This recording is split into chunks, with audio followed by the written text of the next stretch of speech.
Now, part one of a documentary by Al Jazeera called Gold Mafia that focuses on Zimbabwe has shocked many, and the news network has suggested that there are more revelations to come. The documentary shows the Zimbabwean government is using gold smugglers to evade Western sanctions.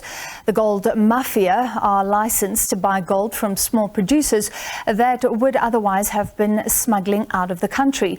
The Mafia then export the gold to Dubai, all the while money laundering is going on.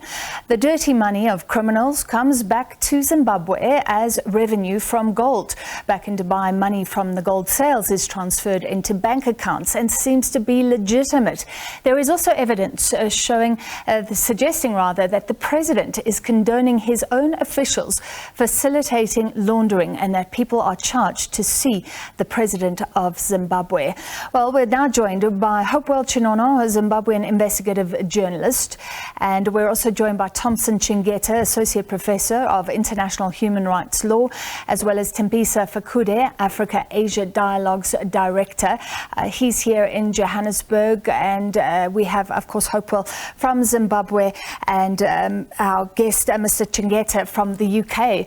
Thembisa, let me start with you. You've worked for Al Jazeera. You know how this investigative unit works. The journalists here seem to be putting themselves at incredible risk, but the end result is that they have people speaking on camera, their faces are shown, and we realize how it all works. This is extraordinary reporting. Do you agree?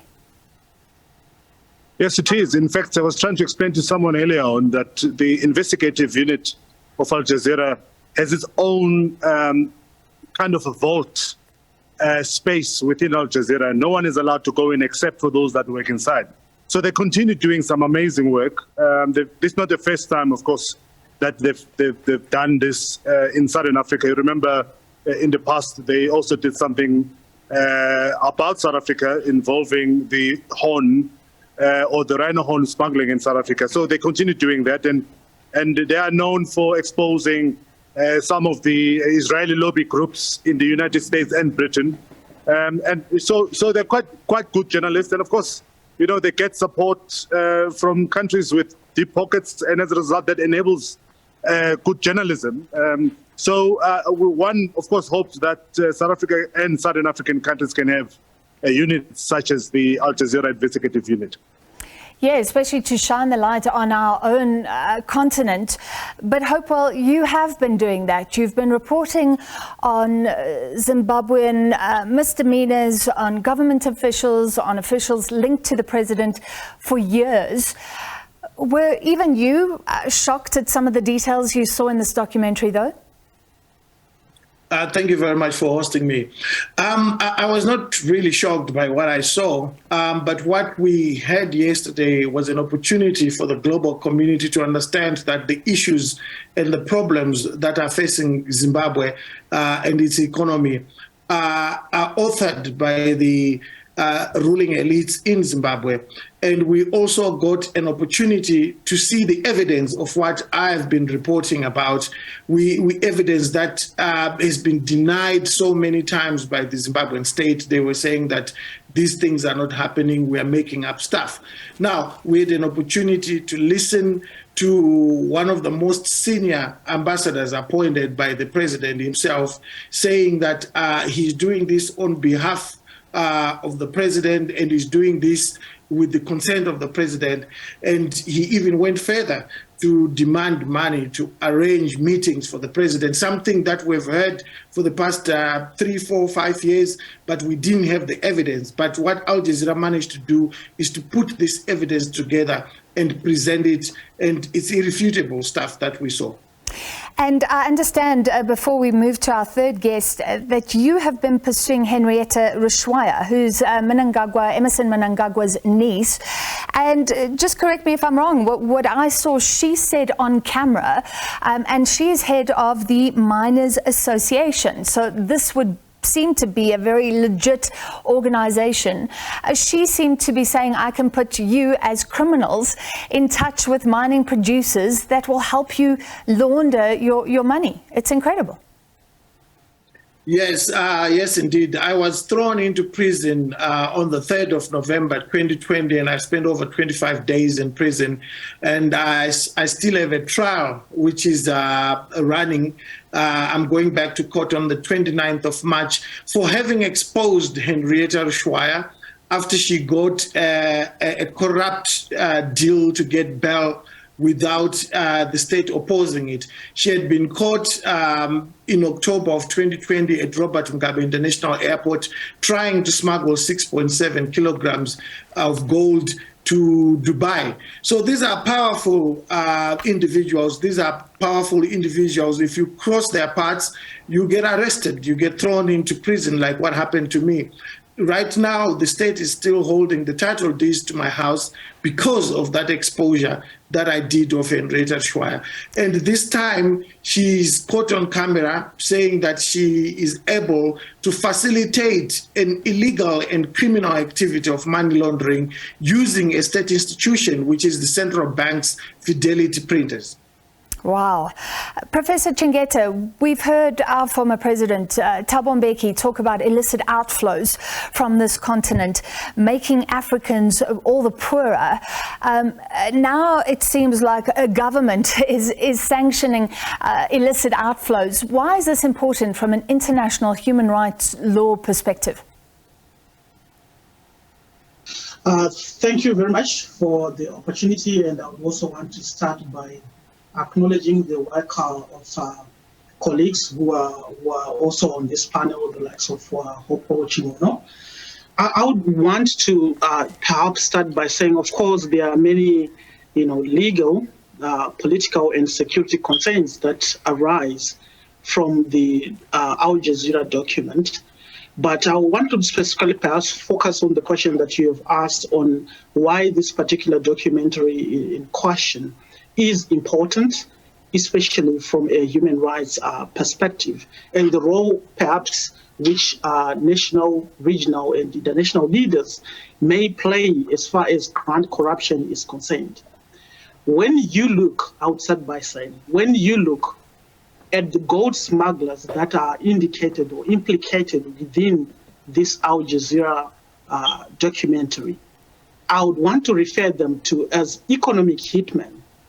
They are economic Hitlers, if I may say, committing genocidal or economic genocide against the populace of Africa.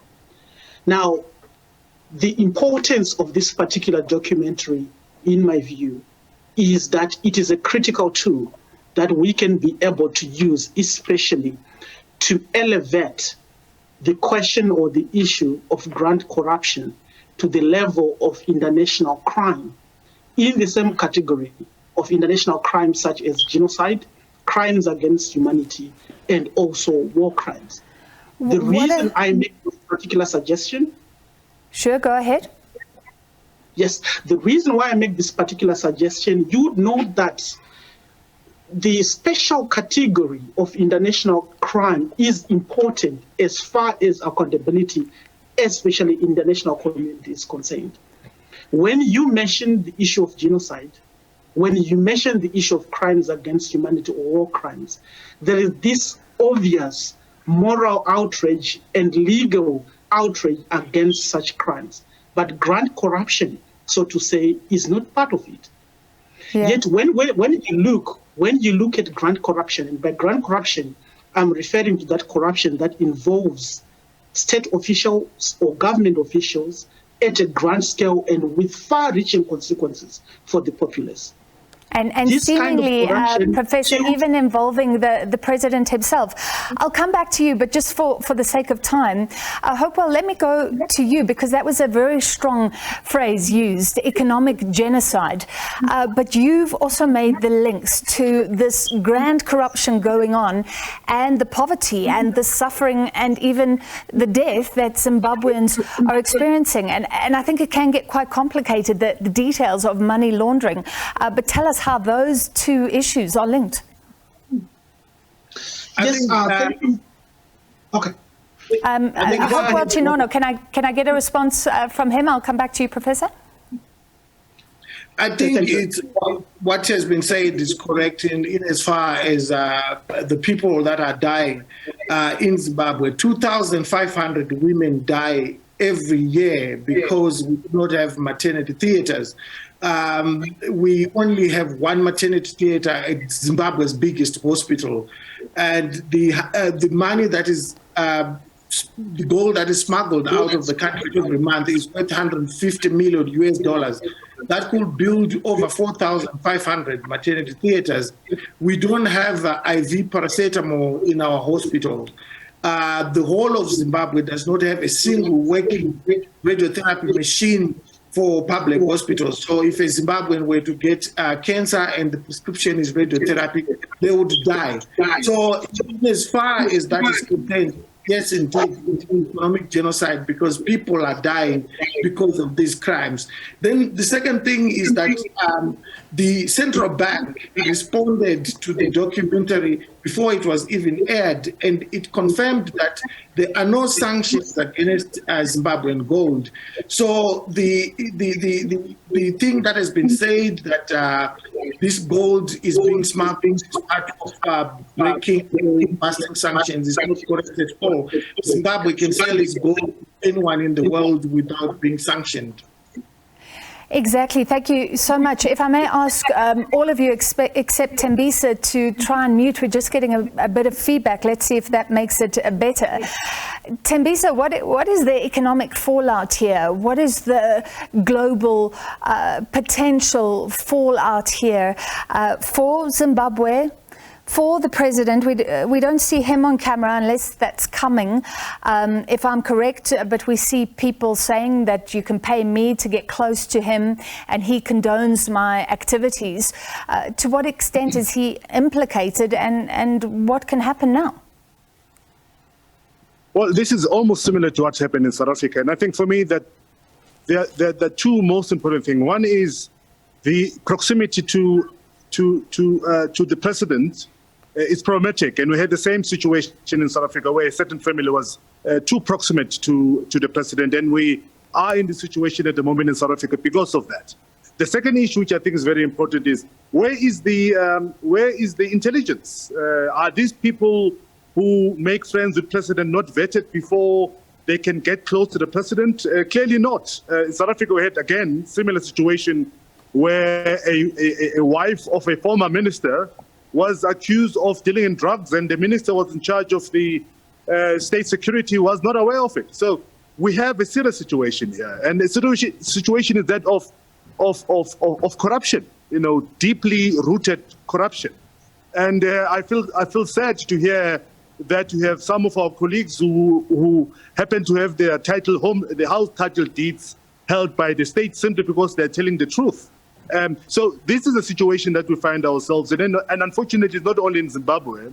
It's happening around the African continent, and I think the journalists are left, by the way, by themselves in terms of fighting the scourge of corruption in Africa, because even the opposition parties have been weakened in many countries in Africa.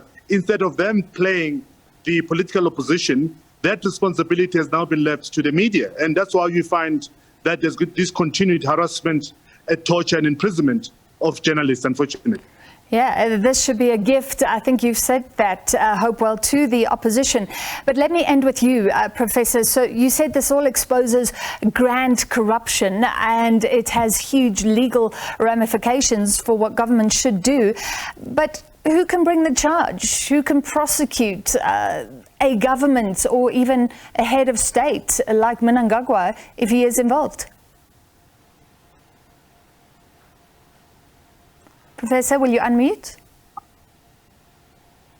My apologies. I think this is where exactly the problem starts. When I was saying the idea of bringing up this moral and legal outrage against grand corruption, the idea that even at a social level, when you are talking about corruption, the way it has been handled historically, with this comparison of economic and political crimes, there seems to be this lenience, this idea of acceptance or reluctance when it comes to this kind of crimes, regardless of the impact they have on society. So you may see, for example, even the youth, be it in Zimbabwe or be it beyond or in South Africa, people talk about tenderpreneurs, they talk about bosses and thinkers. Is this acceptance as if, you know, the impact of grand corruption is less than what you have for crimes such as genocide, crimes such as crimes against humanity. When you can actually make, if you make comparisons, grand corruption can kill more than genocide. It can kill more than crimes against humanity.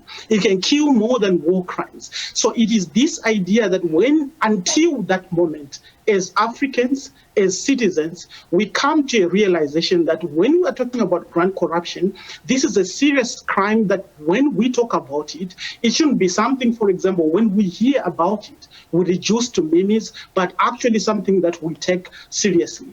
The only way by which, for example, this can end, it's not only within Zimbabwe, but as the international community as a whole, how do we elevate the question of grand corruption to that level that when you talk about genocide, no one can come out clearly and say, I want to be a Hitler or I want to be a genocider. But at the moment, with how corruption is, even the likes of Hopewell, no matter how much effort sometimes they put in condemning corruption, sometimes you still feel people following those individuals who are causing these deaths, who are causing these issues that we are facing in communities. Professor, I have to stop you there, and I really apologize for cutting this conversation off because it is fascinating, but there is more to come. This is part 1 of a part 4 documentary, and if the revelations continue in this vein, it's going to be even more explosive. Thank you. Hopewell Chin'ono, Zimbabwean investigative journalist, Thompson Chengeta, Associate Professor of International Human Rights Law, and Thembisa Fakude, Africa Asia Dialogues Director.